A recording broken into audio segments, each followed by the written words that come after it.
Amén. El Señor les bendiga. Gloria a Dios. Sean todos bienvenidos, mis amados hermanos. Damos gracias a Dios porque nos permite hoy la vida. Y estar aquí congregados es un privilegio. De verdad que muchos quisieran estar reunidos escuchando palabra del Señor, pero no pueden por diferentes circunstancias. Pero gracias a Dios estamos aquí. Vamos a leer un versículo de la palabra, oramos y meditamos. Yo les invito a que vayamos al libro del profeta Ezequiel. Y vamos al capítulo 16 y vamos a leer un solo versículo. El 15. Dice así la palabra del Señor.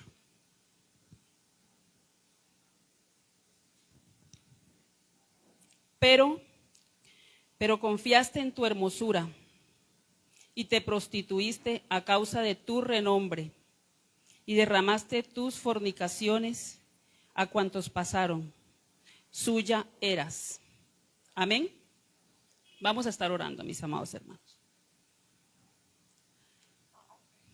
Padre amado que estás en el cielo, aquí estamos delante de tu presencia, oh Dios, sedientos de ti, sedientos de recibir tu palabra. Oh Señor, permite que en esta noche podamos ver a Cristo en esta palabra, oh Dios.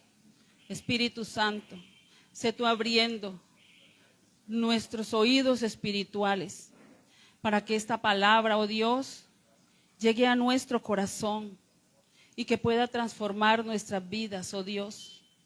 Necesitamos oír tu voz y tu palabra es tu voz, oh Dios. Ayúdanos, Padre Santo, a entenderla, a ponerla por obra en nuestra vida. ¿Qué nos quieres decir tú por medio de este pasaje, oh Dios? Necesitamos entenderlo, Padre. Ayúdanos, Señor, te lo pido. Permíteme, mi Rey y mi Dios, predicar a Cristo en esta noche, oh Dios. En el bendito nombre de Jesús. Amén y amén. Bien, mis amados hermanos, vamos a estar cómodos. Acabamos de leer un versículo y sabemos que Dios ha utilizado repetidamente en la Biblia la imagen del matrimonio para ilustrar precisamente la relación de Él con su pueblo. En el Antiguo Testamento siempre Israel era visto como la esposa de Dios. Vamos a mirar unos textos donde nos confirma eso. En Isaías 54:5 dice la palabra del Señor: porque tu marido es tu hacedor, Jehová de los ejércitos es su nombre, y tu redentor, el Santo de Israel, Dios de toda la tierra será llamado.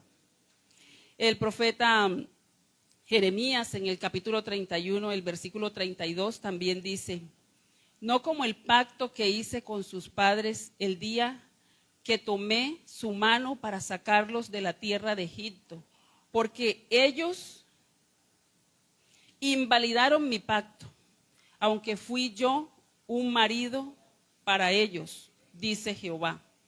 Entonces miramos aquí que el profeta Jeremías está haciendo esta imagen del pacto de Dios con el pueblo de Israel como el matrimonio. De la misma manera está haciendo esta metáfora. En Joel capítulo 1 versículo 8 dice: llora tú como joven vestida de cilicio por el marido de tu juventud. Entonces miramos que en el Antiguo Testamento Israel era visto siempre como la esposa de Dios. Pero en el Nuevo Testamento la iglesia es la novia de Cristo. Miramos en Efesios 5:25. Dice así: maridos, amad a vuestras mujeres, así como Cristo amó a la iglesia y se entregó a sí mismo por ella. En 2 Corintios 11, versículo 2, dice la palabra del Señor: porque os celo con celo de Dios, pues os he desposado con un solo esposo, para presentaros como una virgen para Cristo. Esto lo está diciendo el apóstol Pablo. En Apocalipsis 19:7 dice: gocémonos y alegrémonos y démosle gloria, porque han llegado las bodas del Cordero y su esposa se ha preparado. Entonces miramos que esta analogía nos ayuda a nosotros a comprender la gravedad de la infidelidad espiritual. Y sabemos nosotros pues que precisamente en este contexto que yo acabé de leer, este versículo, no se está refiriendo a esa infidelidad de relaciones sexuales, se está refiriendo precisamente a infidelidad espiritual. Y bueno, sabemos que siempre resulta duro y ofensivo escuchar términos como ramera, como prostituta, como adúltera. Es duro escuchar esos términos. Pero ¿qué pasa cuando es el mismo Dios el que le toca tratar a su pueblo de esa manera? Porque hemos visto en el Antiguo Testamento expresiones muy fuertes de parte de Dios, expresiones duras, expresiones como te has prostituido, expresiones como estás llena de fornicación, expresiones como has sido infiel como una ramera. Eso lo dice Dios. Pero entonces miramos ahí que estas no son simples metáforas donde Él quiere pues hacer ver, porque ya lo miramos que son metáforas, que son alegorías, que son parábolas para que el pueblo entienda el dolor que siente Dios, pero aquí estamos viendo precisamente acusaciones divinas, acusaciones que son de parte de Dios, pero están cargadas de dolor, están impregnadas de un tono de indignación de Dios. Está indignado y está ahí reflejando su justicia cuando Él está hablando así. Pero entonces, ¿por qué Dios utiliza ese lenguaje tan fuerte? Pensamos nosotros, ¿por qué Dios utiliza de esta manera estas metáforas? O sea, ¿qué tan grave es el pecado del pueblo para que hable así de esa manera? Pero bueno, eso lo vamos a ver en un contexto, pero puede ser que hoy día muchas iglesias estén siendo infieles con el Señor y que también estemos cayendo en prostitución espiritual. Entonces, esto es una advertencia que no solamente era para el Antiguo Testamento, sino que está vigente hoy para cada congregación, y no solamente para cada congregación, sino específicamente para cada uno de nosotros. Entonces vamos a empezar, porque al igual que en un matrimonio, pues la infidelidad, mejor dicho, la fidelidad debe ser como absoluta. O sea, en un matrimonio eso debe ser lo primordial, porque ¿qué esposo aceptaría que su esposa tenga un amante, pero que aún así quiera permanecer con él? Eso es imposible. Entonces, de la misma manera, Dios nunca acepta un amor dividido. Entonces, a lo largo de la historia, sabemos que la prostitución se ha visto como algo que degrada, como algo que trae dolor, que trae vergüenza. Pero, como les digo, aquí en este término no se trata de ese término sexual, sino en lo espiritual, porque esta prostitución es más grave porque afecta el alma. Y ocurre cuando el pueblo de Dios abandona su fidelidad al Señor y se entrega ¿a qué? A los ídolos. Porque si miramos el contexto que estamos leyendo en Ezequiel, es un contexto de idolatría. Pero hoy día nosotros tenemos las falsas enseñanzas, tenemos los placeres del mundo y tenemos que revisar si no estamos siendo nosotros o estamos cayendo en ese pecado pues grave que Dios abomina. Porque nosotros fuimos escogidos, fuimos llamados a ser santos. En Deuteronomio 7:6 dice, porque tú eres pueblo santo para Jehová tu Dios. Jehová tu Dios te ha escogido para hacerle un pueblo especial, más que todos los pueblos que están sobre la tierra. Entonces, no fue un llamado cualquiera el que tenemos nosotros. Eso se hizo con un pacto solemne. Es un pacto de bendición, pero que también requiere fidelidad de parte de nosotros. Entonces miramos aquí en Ezequiel 16, esto es todo, el capítulo es demasiado largo, pero es una parábola, una metáfora que Dios está ilustrando con esta alegoría, describe perfectamente, si ustedes llegan a sus casas hoy y leen este capítulo, van a darse cuenta que está narrando la historia de Israel desde su nacimiento hasta el día que se corrompió espiritualmente. Entonces es un pasaje duro. Tenemos que leerlo. El versículo que yo leí dice, pero confiaste en tu hermosura y te prostituiste a causa de tu renombre. y derramaste tus fornicaciones a cuantos pasaron. Suya eras. Entonces estamos mirando aquí el pecado para que llegara esta nación a corromperse de esta manera. Era ese orgullo, esa confianza en su hermosura. Una hermosura que si miramos el contexto ni siquiera provenía de ella. Miremos el 14, el versículo 14, que es el contexto literario inmediato. Dice así: y salió tu renombre entre las naciones a causa de tu hermosura, porque era perfecta, a causa de mi hermosura, que yo puse sobre ti, dice Jehová el Señor. Entonces estamos viendo aquí que en este contexto que esta nación, porque cuando se refiere a este pueblo, si miramos aquí a Ezequiel, es un sacerdote, pero también es profeta, que él fue llevado cautivo. En este momento que está escribiendo el libro, él estaba a las orillas del río Quebar y había sido cautivo en el año 597 y faltaba poco para que arrasaran la nación completamente, porque en el 586 fue que Babilonia arrasó totalmente esta nación. Pero él estaba ahí y Dios le estaba dando visión y le estaba dando palabra para el pueblo. Y él estaba escribiendo todo esto para que ellos se arrepintieran. Y vamos a mirar un poquito. Aquí en el versículo 16 dice así, para que ustedes vayan haciéndose esta imagen. Por medio de una metáfora, de una alegoría, podemos entender el dolor que había en el corazón de Dios. Dice el 16:1.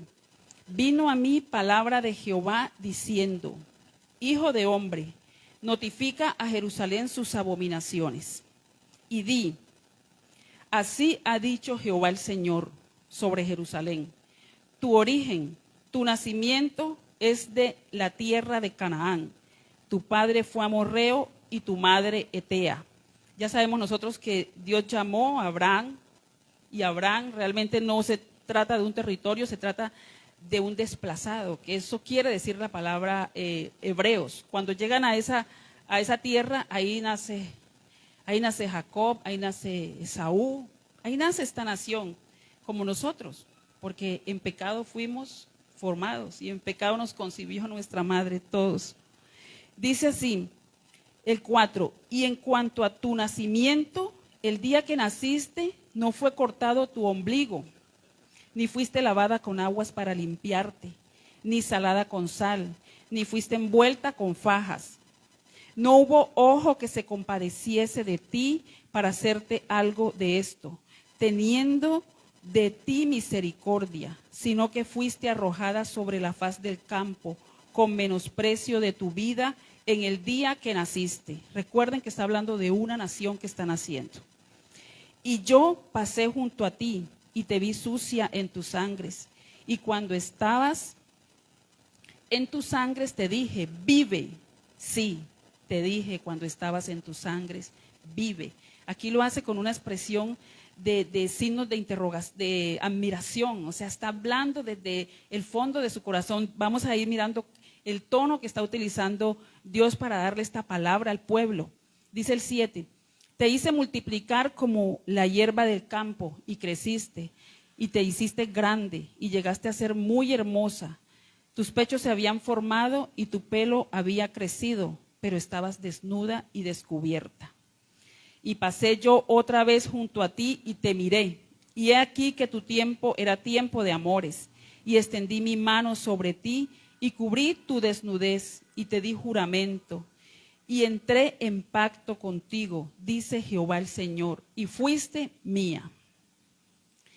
Te lavé con agua y lavé tus sangres de encima de ti, y te ungí con aceite, y te vestí de bordado, te calcé de tejón, te ceñí de lino, y te cubrí de seda. Te atavié con adornos, y puse brazaletes en tus brazos, y collar a tu cuello.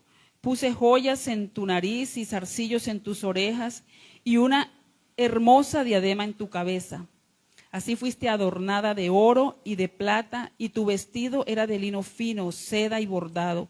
Comiste flor de harina, de trigo, miel y aceite y fuiste hermoseada en extremo, prosperaste hasta llegar a reinar. Entonces él aquí está describiendo una nación que nace sin ninguna posibilidad de sobrevivir. Porque si ustedes ven una persona recién nacida en sus sangres, con el cordón umbilical en un desierto, ¿qué posibilidad tiene esa nación de ser prosperada? Ninguna. Le esperaba la muerte. Pero Dios tuvo misericordia de esta nación, y no solamente tuvo misericordia, sino que la cuidó, la vistió, y todo lo que describe aquí era como se adornaba una reina. Entonces la puso hermosa. Entonces es cuando miramos el 14 que dice: y salió tu renombre entre las naciones a causa de tu hermosura, porque era perfecta a causa de mi hermosura que yo puse sobre ti, dice Jehová el Señor. Pero es ahí donde empieza la nación a pecar. Pero confiaste en tu hermosura y te prostituiste a causa de tu renombre. Derramaste tus fornicaciones a cuantos pasaron, suya eras. Y tomaste de tus vestidos y te hiciste diversos lugares altos. Los vestidos que Dios le había dado, que su esposo le había dado. Dice, y ese vestido simboliza bendición y provisión para esa nación. Dice: y fornicaste sobre ellos. Cosa semejante nunca había sucedido ni sucederá jamás. ¿Por qué? Porque ninguna nación, por muy pagana que sea, hace eso con sus dioses. Ellos honran a sus dioses que son paganos, pero no traen otro Dios así de buenas a primeras y reemplazan ese Dios. Ellos tienen cuidado de eso, pero esta nación estaba dejando a Dios. Dice cosa semejante. Dice el 17: tomaste asimismo tus hermosas alhajas de oro y de plata que yo te había dado, y te hiciste imágenes de hombre y fornicaste con ellas. Y tomaste tus vestidos de diversos colores y las cubriste, y mi aceite y mi incienso pusiste delante de ellas. ¡Qué abominación! O sea, las oraciones que simbolizan este incienso y el aceite que simboliza el Espíritu Santo en ellos, ellos todo esto lo tomaron para honrar a otros dioses, para orar inclusive a otros dioses. Bueno, aquí si ustedes estudian todo este pasaje se van a dar cuenta cómo Dios habla con esta nación y le hace entender cuál es el pecado. Voy a leer aquí del 30 al 34, donde termina otra estructura. El 14 es una estructura, y aquí en el 30 dice: cuán inconstante es tu corazón, dice Jehová el Señor, habiendo hecho todas estas cosas, obras de una ramera desvergonzada, edificando tus lugares altos en toda cabeza de camino y haciendo tus altares en todas las plazas. Y no fuiste semejante a ramera en que menospreciaste la paga. O sea, miren la degradación a la que llegó el pueblo. Porque las rameras por lo regular lo hacen con una motivación de una necesidad económica, porque eso es lo que a veces las motiva. Muchas veces son influenciadas y de pronto quedan atrapadas y las están utilizando, pero la mayoría de las veces es porque tienen necesidad económica. Pero dice en el 32, sino como mujer adúltera, que en lugar de su marido recibe a ajenos. A todas las rameras les dan dones, mas tú diste tus dones a todos tus enamorados y les diste presentes para que de todas partes se llegasen a ti en tus fornicaciones. Entonces dice el 34, y ha sucedido contigo en tus fornicaciones lo contrario de las demás mujeres. Habla de las rameras, porque ninguno te ha solicitado para fornicar y tú das la paga en lugar de recibirla. Por esto ha sido diferente, un poco diferente. O sea, la humillación de esta nación llegaba al extremo. Ella les pagaba para que fueran y fornicar. Está hablando de las naciones vecinas, porque esto era lo que estaba sucediendo realmente en este contexto. Pero entonces miramos aquí que Dios es un Dios celoso, lo dice en Éxodo 34, 14 y 15. Vamos a leer lo que dice. Dice, porque Dios es celoso. Vamos a leer el 34, el 14. Bueno, voy a leer el versículo acá, porque Dios es celoso. Es demasiado celoso. Vamos a leerlo en el 15. Por tanto, no harás alianza con los moradores de aquella tierra, porque fornicarán en pos de sus dioses y ofrecerán sacrificios a sus dioses y te invitarán y comerás de sus sacrificios. Por eso le decía eso. Y en el 14 lo que está diciendo es que no te has de inclinar a ningún otro Dios, pues Jehová, cuyo nombre celoso es celoso es, dice, pero este no es un celo humano, sino que es un celo en el sentido de amor, de exclusividad y de santidad, con ese pueblo que ya había escogido en el monte Sinaí, haciendo un pacto semejante al pacto del matrimonio. Entonces, por eso había que guardar fidelidad a Dios. Esa era una condición. Entonces, la idolatría no es solamente un acto de desobediencia. Cuando miramos aquí la gravedad de esta prostitución espiritual, es porque simplemente la idolatría va más allá de un acto de desobediencia. En este contexto está siendo traicionado el amor de Dios, ¿sí? Es una traición al amor puro y eterno que Dios ha dado a su pueblo.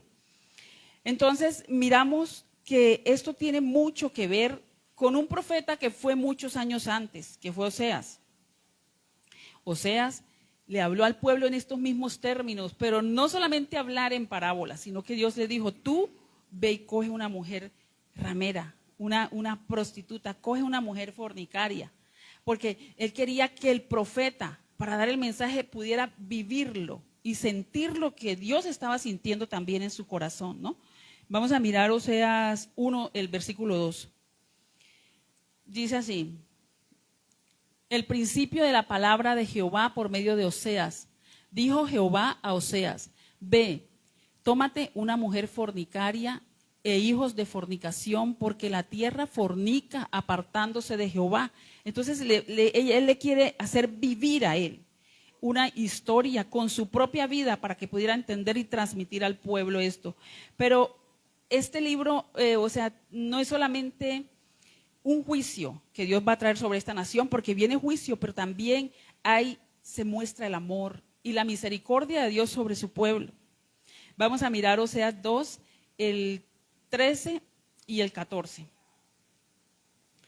Dice así: y la castigaré por los días en que incensaba a los Baales y se adornaba de sus arcillos y de sus joyeles y se iba tras sus amantes y se olvidaba de mí, dice Jehová. Dice el 14.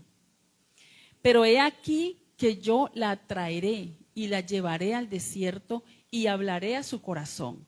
Entonces, ¿él qué le ponía a hacer al profeta? Lo mismo que hace con nosotros, lo mismo que hizo con el pueblo. Mientras éramos infieles, él nos daba siempre otra oportunidad, como aún nos sigue dando oportunidades.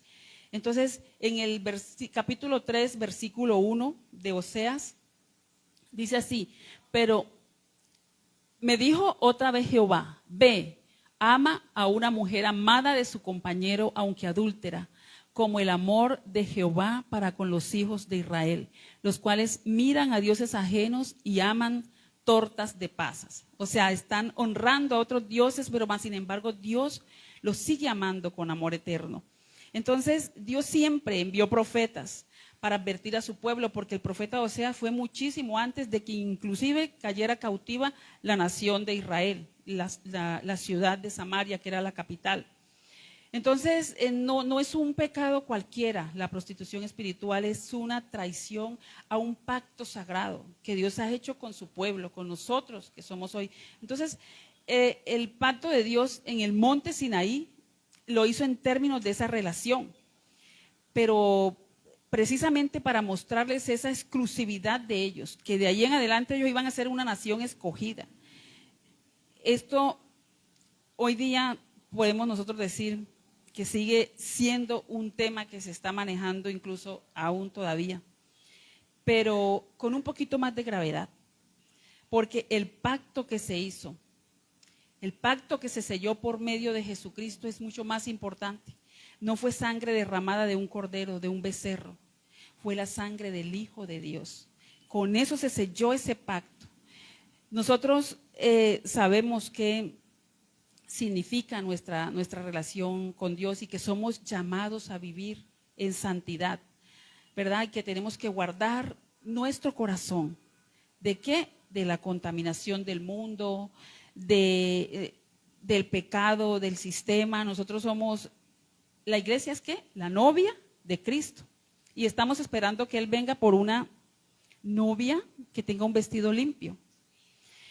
Y debemos estar preparándonos para ese momento, para poder ser aceptos. Dice en Santiago 4:4, y todavía está hablando en el Nuevo Testamento, para que notemos la seriedad del asunto. Santiago 4:4 dice: oh almas adúlteras, ¿no sabéis que la amistad del mundo es enemistad contra Dios?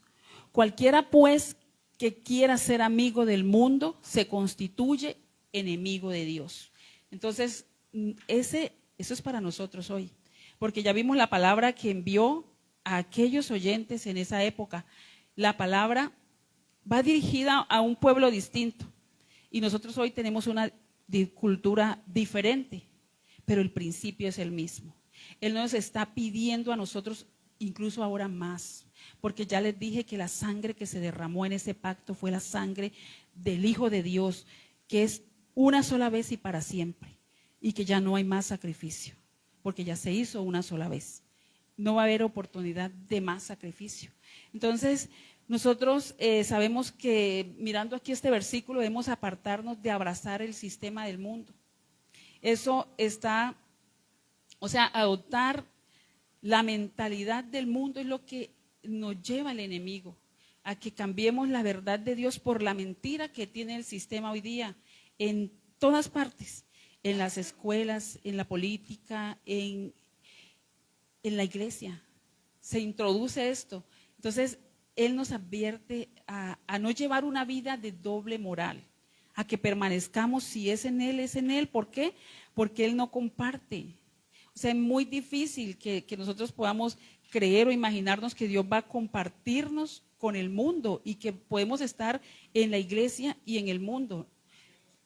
Es celoso y Él vomita a esas personas tibias y tenemos que definirnos.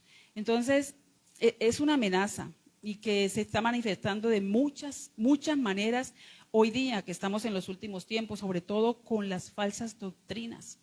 Eso es prostitución. Cuando nosotros llegamos a corromper la verdad, Dios abomina eso. Por eso decía Judas que debíamos contender ardientemente contra las falsas doctrinas y debemos prepararnos para eso, porque ya vemos que en los púlpitos no se colocan mensajes de arrepentimiento para que el pueblo se arrepienta, para llevarlos a la santidad, sino que el evangelio está siendo muy superficial hoy día. Exacto, para tener bastante gente, ¿qué les toca? Pues le toca hablar de autosatisfacción, que es lo que hoy le quiere a la gente, éxito personal. Todo eso los anima y los motiva a permanecer, a escuchar lo que quieren oír. Y por eso 2 Timoteo 4:3-4, aquí se utiliza mucho, porque en estos últimos tiempos estamos viendo eso. 2 Timoteo 4, el versículo 3 y el 4. Dice así. Bien, vamos a buscarla.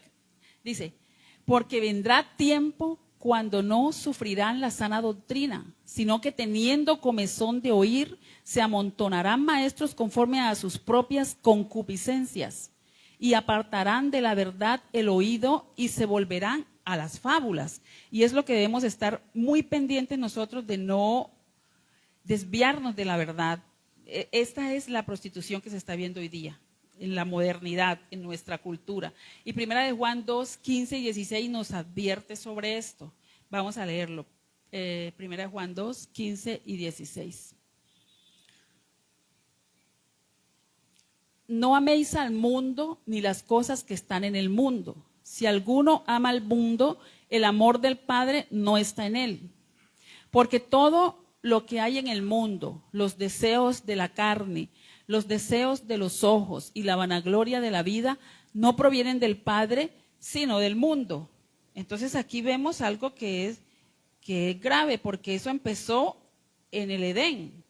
Eso fue lo que conquistó a Eva para llegar a pecar, los deseos de la carne, la vanagloria de la vida, quiso tener muchas cosas. Entonces Eso es idolatría. Hoy tenemos idolatría, sabemos que idolatría no es adorar un ídolo, una imagen, cualquier cosa que ocupe el lugar que merece Dios en nuestra vida, o sea, si puede ser el trabajo, por el dinero, nosotros le damos el primer lugar al dinero, por el poder, por la fama, por el materialismo. Sí, ya pues en las iglesias no se ven personas santas dedicadas al ministerio de la oración y la palabra, sino que se ven celebridades y que cada vez están más preocupados por su imagen pública que por el amor de Dios, que por la santidad. Entonces eso es grave en las iglesias, incluso la alabanza está corrupta, porque ya lo que tienen es entretenimiento y quieren entretenimiento, y pues la gente llega a unas iglesias como estas y realmente les deprime, les parece que aquí no sienten, no se emocionan, y pues tenemos que analizar eso. En 1 Timoteo 6:10 nos dice algo muy importante también el apóstol Pablo, hablándole al joven Timoteo, le está dando instrucción. 1 Timoteo 6:10. Porque raíz de todos los males es el amor al dinero, el cual codiciando algunos se extraviaron de la fe y fueron traspasados de muchos dolores. Entonces, eso es lo que se está viendo hoy día, lo que se había profetizado, que en los últimos tiempos estarían por lucro predicando el evangelio.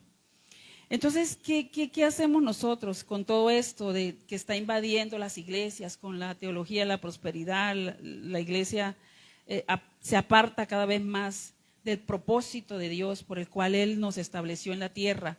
O sea, olvidamos que lo que somos aquí es embajadores de Cristo y que a costa de cualquier situación lo que tenemos es que proclamar las buenas nuevas de salvación. Esa es la misión de la iglesia.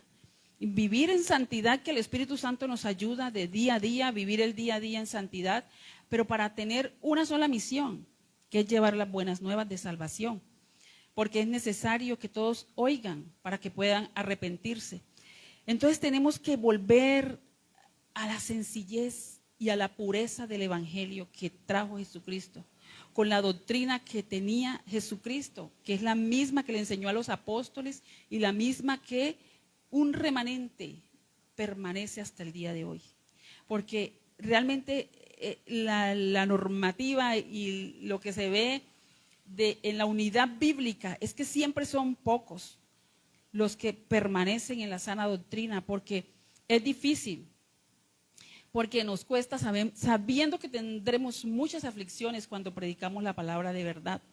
Tenemos que ubicar a Cristo en el centro de nuestra predicación, porque es por medio del evangelio de Jesucristo que las personas, al escuchar, el Espíritu Santo obra.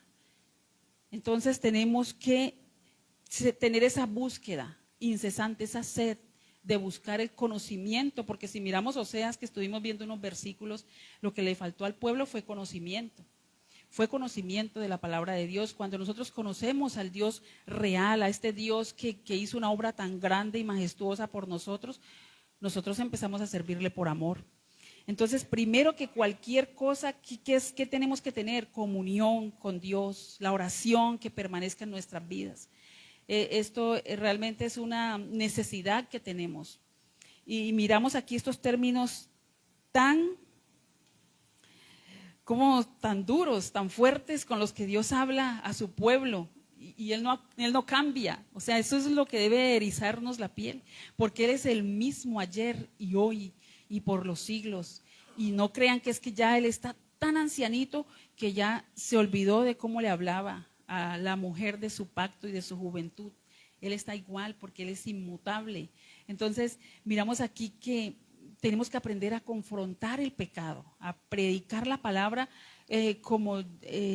confrontando el pecado, porque es lo que necesitamos cada día en nuestra vida. Ojalá que aprendamos a vivir el día a día, o sea, un día a la vez, un día tratar de hacer las cosas como si el Señor regresara hoy y no olvidarnos. O sea, Él no retarda su promesa, lo dice en la palabra, es paciente, pero su paciencia llega al extremo.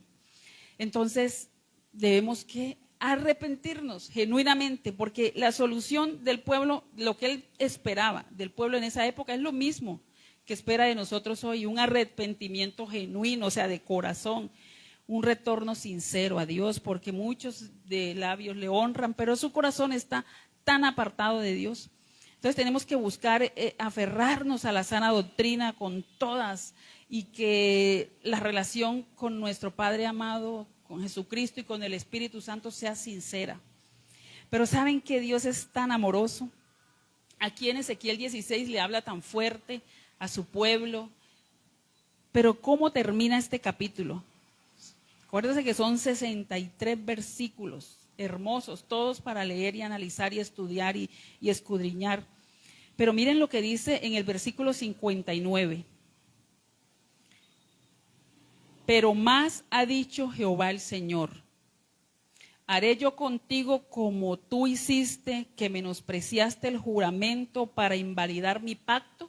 Está haciendo esa pregunta después de que le dice todo lo que ha hecho este pueblo que sacó con mano poderosa de Egipto, y que esa nación surgió, como ya ustedes vieron en el texto, cuando no tenía posibilidades de surgir, y cuando la llevó con mano amorosa y cariñosa por toda esta tierra, le está diciendo: yo no voy a hacer como tú hiciste conmigo, porque tú menospreciaste el juramento para invalidar el pacto. Dice el 60, antes yo tendré memoria de mi pacto que concerté contigo en los días de tu juventud, y estableceré contigo un pacto sempiterno. Qué glorioso versículo. O sea, cuando tú lees este capítulo y concluye con estas palabras tan hermosas, diciendo que Él no va a ser infiel como nosotros somos infieles, porque Él es Dios fiel, que cumple el pacto. Solamente Él puede hacerlo, cumplir el pacto y sus promesas. Pero nos está ofreciendo aquí un pacto sempiterno, el pacto de sangre preciosa que se hizo con Jesús en la cruz del Calvario. Ese es el pacto del cual nosotros estamos aferrados y confiados en que, aunque nosotros somos infieles, Él permanece fiel. Vamos a mirar Hebreos 10, del 8 al 10. Hebreos 10, del 8 al 10. Diciendo primero: sacrificio y ofrenda y holocaustos y expiaciones por el pecado no quisiste, ni te agradaron, las cuales cosas se ofrecen según la ley. Y diciendo luego: he aquí que vengo, oh Dios, para hacer tu voluntad. Quita lo primero para establecer esto último. Le está diciendo Jesús: yo vengo para hacer tu voluntad. Quita el primer pacto. Quita el pacto que era de machos cabríos, de animales. Ahora coloca este último. Y dice en el 10: en esa voluntad somos santificados mediante la ofrenda del cuerpo de Jesucristo, hecha una vez para siempre. Entonces ya tenemos la bendición, ya tenemos nosotros la palabra y sabemos qué sucedió. Y nosotros hoy somos portadores de ese nombre de Jesucristo aquí en la tierra. Como embajadores de Él debemos conocerlo, porque esa es la misión del embajador: conocer esa persona, quién representa, y debemos cada día querernos parecer más a Él. Entonces nos quedamos con esta reflexión: ¿cómo estamos nosotros hoy en nuestro diario vivir? ¿Estamos siendo como prostitutas, como rameras? ¿Estamos coqueteándole al mundo cuando tenemos a Jesucristo en nuestra vida y sabemos lo que Él hizo por nosotros? Entonces debemos definirnos, como dice en la palabra, examinarnos a nosotros mismos para ver si estamos en la salvación de Jesucristo. Porque es por gracia, no lo merecíamos, estábamos como el pueblo de Israel. Entonces lo que Él nos da, esos dones que Él nos da, como dotó a esta nación, hoy nos dota a nosotros con diferentes dones, y debemos aprender a usarlos, pero para Él, para su gloria. No usar los dones y los talentos que Él nos ha regalado con tanto amor para coquetearle al mundo. Eso no lo podemos hacer. Entonces nos quedamos con esta reflexión. Vamos a ponernos en pie, vamos a orar al Señor. Amado Padre Celestial, gracias, Señor. Gracias por tu palabra, oh Dios, que siempre siempre hace el efecto por el cual tú la envías, oh Dios. Tu palabra nunca regresa vacía, Señor. Ayúdanos, Padre Santo, a serte fiel. Oh Padre Santo, a entender este propósito por el cual tú escribes estas palabras tan hermosas, Señor, porque nos has amado con amor eterno y has prometido cuidarnos y bendecirnos, oh Dios, y ya lo hiciste por medio de Jesucristo, que fue el sacrificio perfecto. Y que, Padre amado, ayúdanos a no pisotear la sangre de Cristo, porque ya no queda más sacrificio, Dios. Ese fue el sacrificio perfecto y está a disposición de todo aquel que cree. Oh Padre Santo, gracias por la paciencia que has tenido en no regresar a este mundo que cada día se aleja más de ti, oh Dios. Permite que la iglesia de Jesucristo pueda levantarse, oh Dios, en un avivamiento del conocimiento de tu palabra, para que podamos, oh Dios, ser esos embajadores de Cristo en la tierra que llevan las buenas nuevas de salvación, porque es necesario que todos escuchen tu palabra, que es la que tiene el poder para transformar las vidas de cada uno de nosotros. Te doy muchas gracias por tu palabra, Señor. Bendice a cada persona que escuchó a través de las redes sociales la palabra, oh Dios, y cada uno de mis hermanos que está aquí dispuesto, Señor, y que vino, Señor, a recibir de tu palabra, a alabarte y a darte gracias, Señor. Gracias te doy, mi Padre amado, en el bendito nombre de Jesús. Amén y amén. Bendiciones, mis amados hermanos.